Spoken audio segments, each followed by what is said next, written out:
Life as a weapons inspector is fraught with challenges, from countless unexplained deaths and intense political pressure to bribes and death threats.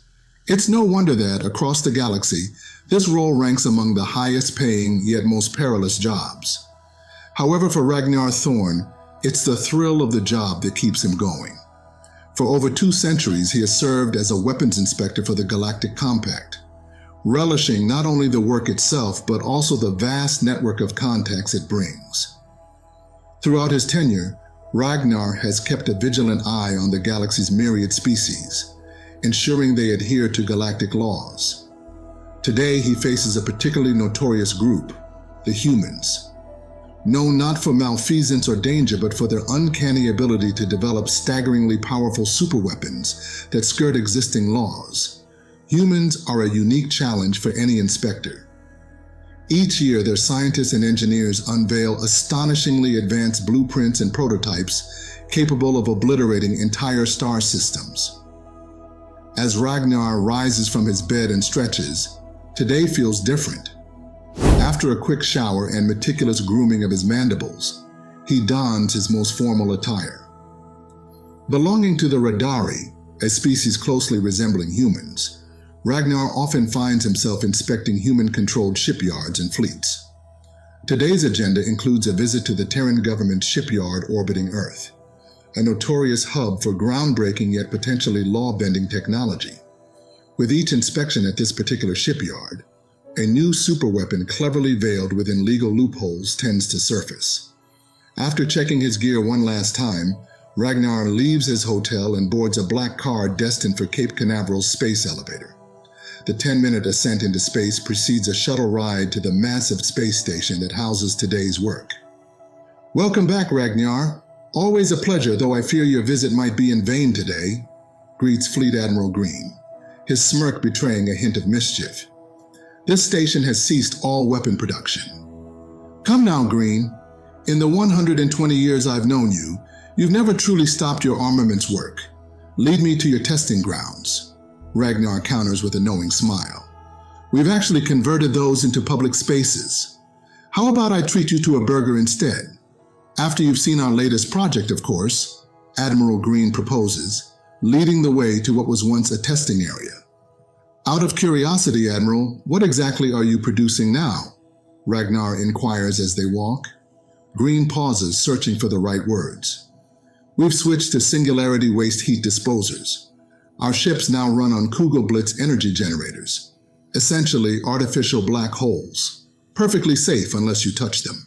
He chuckles, clearly amused by the inherent risks involved. Ragnar follows, intrigued and alert. Today might not involve traditional weapons, but in his experience, anything involving humans and their boundless creativity could still provide plenty of surprises. "I don't find that funny. Touching a black hole would result in a horribly painful death," Ragnar remarked seriously, yet Admiral Green only chuckled harder before finally regaining his composure. They walked in silence for several minutes before finally reaching a large blast door. Green placed his hand on a scanner, and as the door began to whine and open, he gestured for Ragnar to enter first. "After you," Green said with a hint of irony in his voice. As Ragnar stepped through, he was struck by the sheer scale of the facility. It stretched over 10 miles in length and 4 miles in width. Throughout the complex, engineers busied themselves with colossal devices that, despite Green's earlier assurance, bore a striking resemblance to the magnetic accelerators used on human warships. "I thought you mentioned you weren't manufacturing weapons anymore," Ragnar noted with a hint of skepticism. "We aren't. These are the Singularity Waste Heat Disposers I mentioned earlier."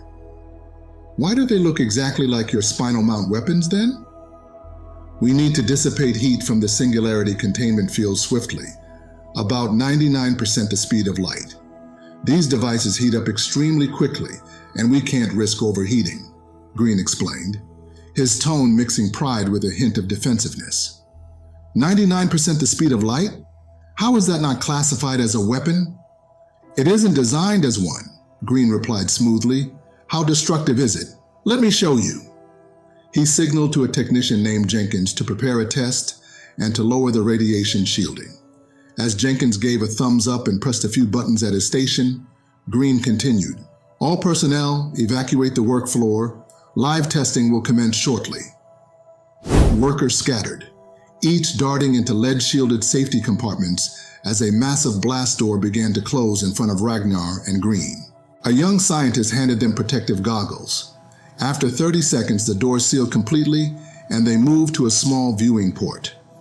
Jenkins, drop the heat absorber and start it up, Green commanded. Warning lights flashed as a standard military cruiser was positioned in front of the heat disposer. Once securely in place, Green's face lit up with anticipation. Do it, he shouted. An intensely bright beam of energy erupted from the device, striking the cruiser's operational shield. In a fraction of a second, the shield shattered, and the beam continued its destructive path through the cruiser's armor plating, emitting a horrific screeching noise. Within half a second, the beam had pierced straight through, hitting a protective shield on the other side of the station, which began to flicker. Shut it down, Green yelled, as the beam weakened and eventually dissipated. Ragnar was visibly shaken. Green, what the hell was that? That heat disposer just gutted a military cruiser from bow to stern, then nearly destroyed this station, all in less than a second. Yes, it did. Must have blinked, Green replied nonchalantly, yawning. Anyway, we've already equipped all our ships with this revolutionary new energy device. I'll make sure to remind our crews to be careful of the exhaust ports, he added, as if discussing a minor adjustment to a routine procedure. This concludes our exploration of the thrilling life of a weapons inspector. If this story of audacious technology and interstellar inspections intrigued you, show your support by leaving a like. Comment with the word innovation if you are fascinated by humanity's ingenuity.